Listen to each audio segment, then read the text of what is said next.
Hi EDUC 4400. This is Heather Lynn here. I wanted to give you a brief orientation to your Blackboard site for the spring 2018 semester of Foundations of School Learning, Motivation and Assessment. If you've been on Blackboard already earlier this week, I did have another orientation video posted that was from the fall of 2017. And if you viewed that, then you may not need to view this entire video.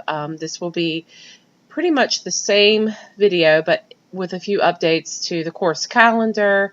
Some of the modules will be in a different order, and I'll just once again go through sort of the procedures for the group discussions.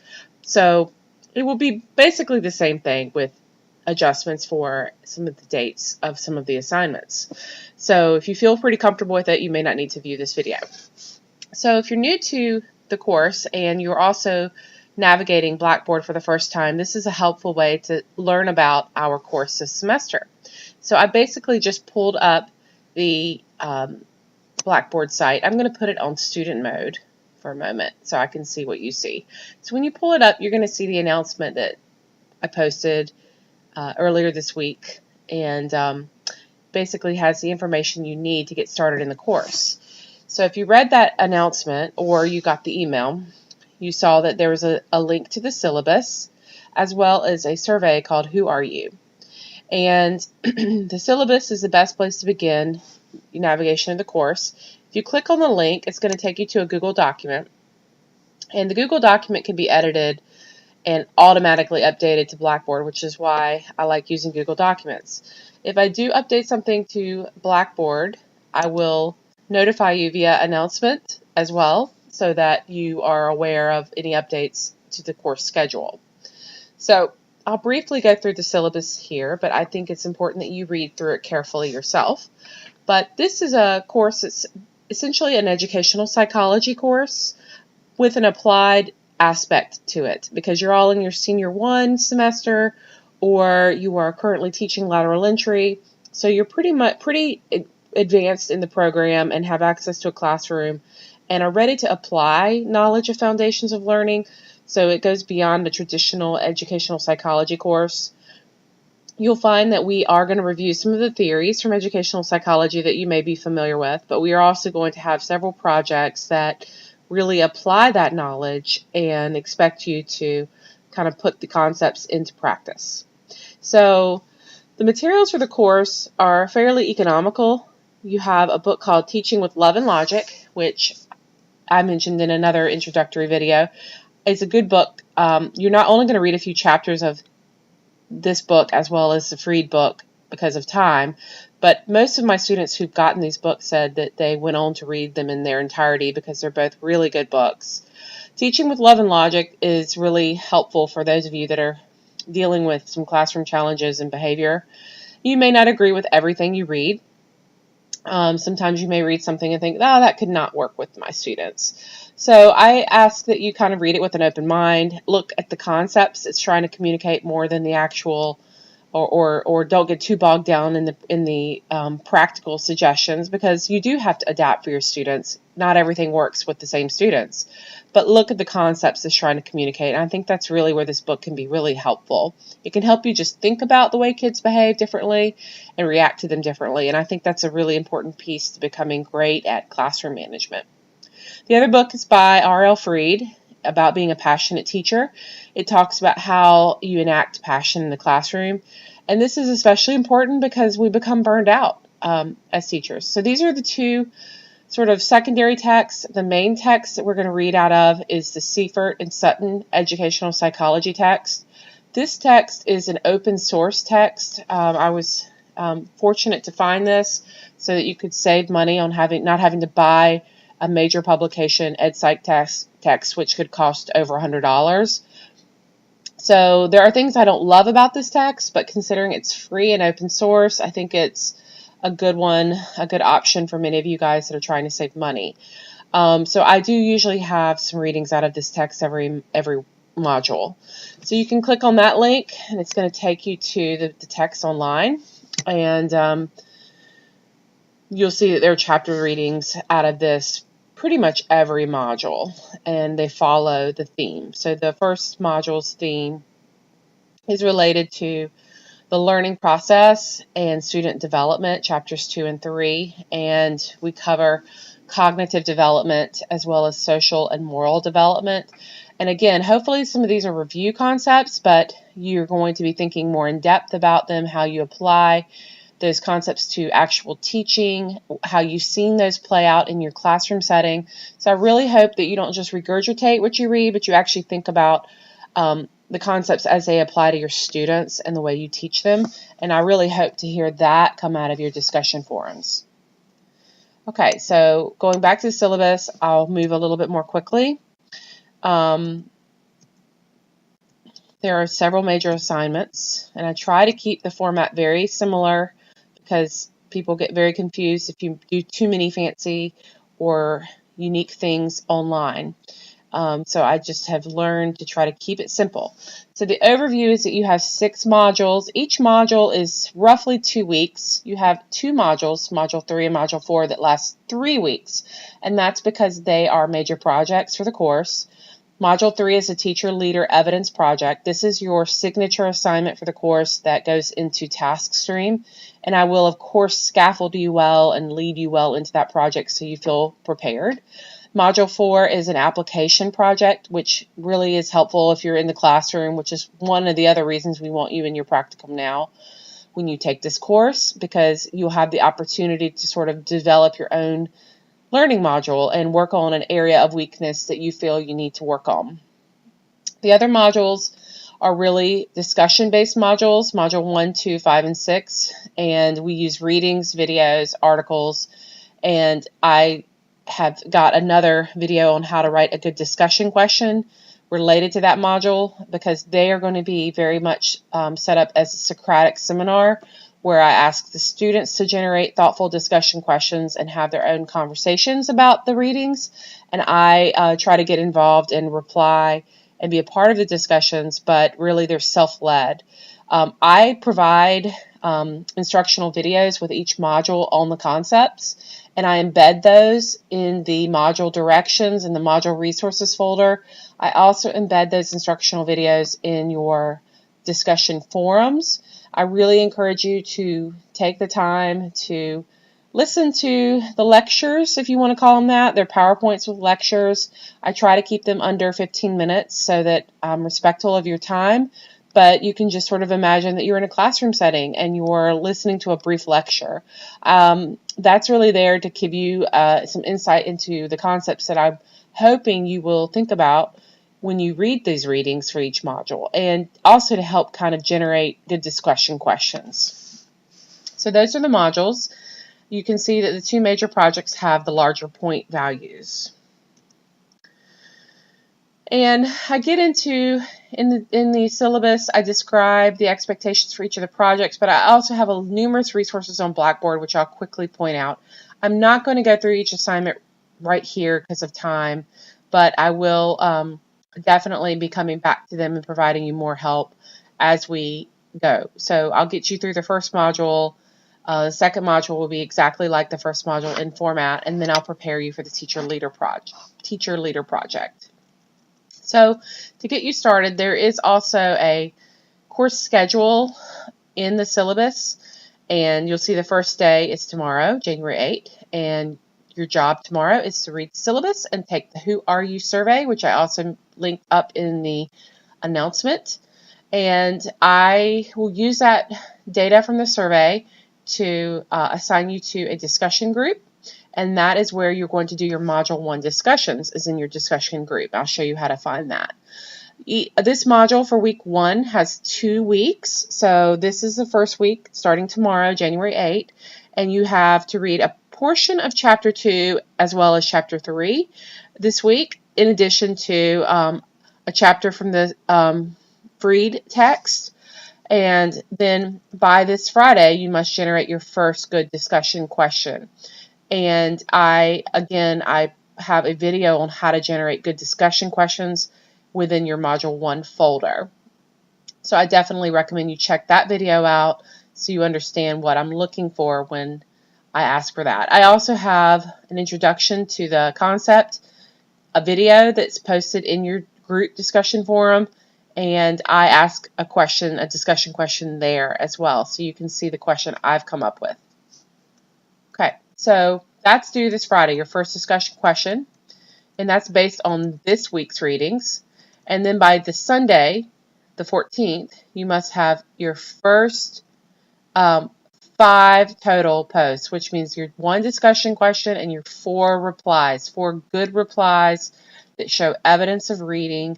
So by showing evidence, I need to be clear that you're referring to something you've read through your APA citations, your reflections. You might quote some theories, quote some passages, but it should be very clear where you're getting your evidence and what your evidence is. And so you have 5 posts due by Sunday the 14th. And then you have another set of readings in week 2 of this module, and it's all embedded in the module because we're talking about the same theme throughout the module, but I did split the readings into weeks. So for week 2, you'll be reading chapter 4 of Seifert, and chapters 2 and 3 of Fried, and once again, of week 2, which will be Friday the 19th, you'll have your second discussion question that you need to post, and then by the 21st, which is the following Sunday, you must have 4 substantive replies again.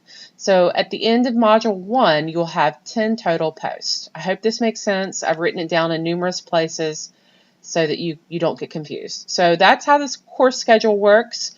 I've got all the modules laid out in this course schedule. So I'm going to go back away from the syllabus now because I really hope you'll read through it thoroughly and ask questions if you have any further questions. So to make the course schedule a little easier, I've also provided you with a course calendar in Blackboard. You can always click on it and you'll see that I have put in these due dates. So, and I've also put in the holidays. So you can go back to the course calendar anytime and double check to make sure that you are on track. And you can also look ahead and see what's coming because I put the entire semester in there just to make it easier. Okay, so going back to announcements, by tomorrow you need to take this Who Are You survey.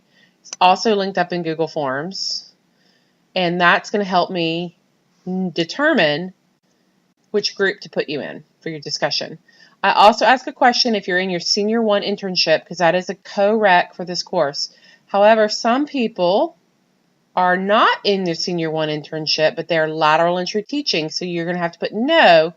But I'm going to ask, do you have a practicum class? So you just put yes. If you're a lateral entry teacher, you have a class. We can call it a practicum class. But basically, I need to know, are you in a classroom of some kind doing some work this semester? Because that's really what you need to have in place to take the course.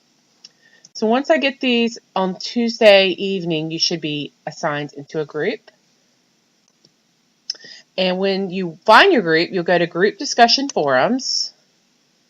And right now it's going to be empty, but I basically got, it looks like 7 or 8 groups done by grade level, and you will be enrolled in one of these groups. And when you go into your group, not sure if it'll let me do it. Yeah, it will. You'll go into your group and you will see your group properties, which will have the members. You'll basically go into Group Discussion Board, and then there's the Module 1 forum link. That's going to be your Module 1 forum. This is where you're going to have all 10 posts go in this one forum. All 10 discussion posts for this Module 1 go in Module 1 forum. And you can see that I've already put in 2 tutorials, 2 of my mini lectures. The first one, Piaget information and discussion question, that's for week 1. And then I've got a week 2 tutorial for the readings for week 2. So you'll see that in the Module 1 forum group as well. Okay, but if you want to add your discussion question, all you have to do is click Create Thread, and then in the subject line put, your name, discussion question number 1, something like that. Example, discussion question 1, and then you can add your discussion question here. I ask that you not attach anything because that's just a lot of extra clicking for me and your classmates to have to do when we're reading through. It's a lot easier to quickly scan. So if you do create something in Word, which is a great strategy so you don't lose it, create it in Word and then copy the text and paste it here into the comment box, into the message box. And that way we don't have to do tons of clicking. Okay? All right, so that's how discussions work. That's how you find your group and find your discussion forum and do Module 1 discussion. The module directions are also linked up here.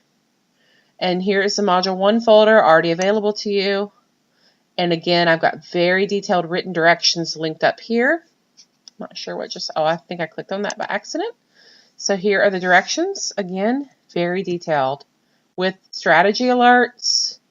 So some of this is going to be repetitive. You're going to hear me say it here. You're going to see it in writing here. You're going to see it in an announcement. This is all very intentional because everybody learns differently online, and I found that having information posted in multiple ways helps people really process and understand what they need to do. So don't be surprised if you see repetitiveness. I've just found that's a strategy that really works better. More is better in an online class with talking about what you're expected to do versus less. Not everybody's going to read the announcements thoroughly. Some people are going to really rely on the directions or the videos. So everybody's a little different in how they process. So again, that will be there. And let me close that out. Go back to Module 1. And so here you have resources. The course orientation that I'm using, that we're doing right this minute, is going to go here. And there's another link. Again, there's a repetition. There's the other link to the survey that's also in the announcement. And here's that video I was talking about how to write a good discussion question. There's the video on that. And then again, the repetitiveness. I've got the readings here. And then I've also got a link to VoiceThread. I've linked it here. And I've also linked it in your drop-down list over here.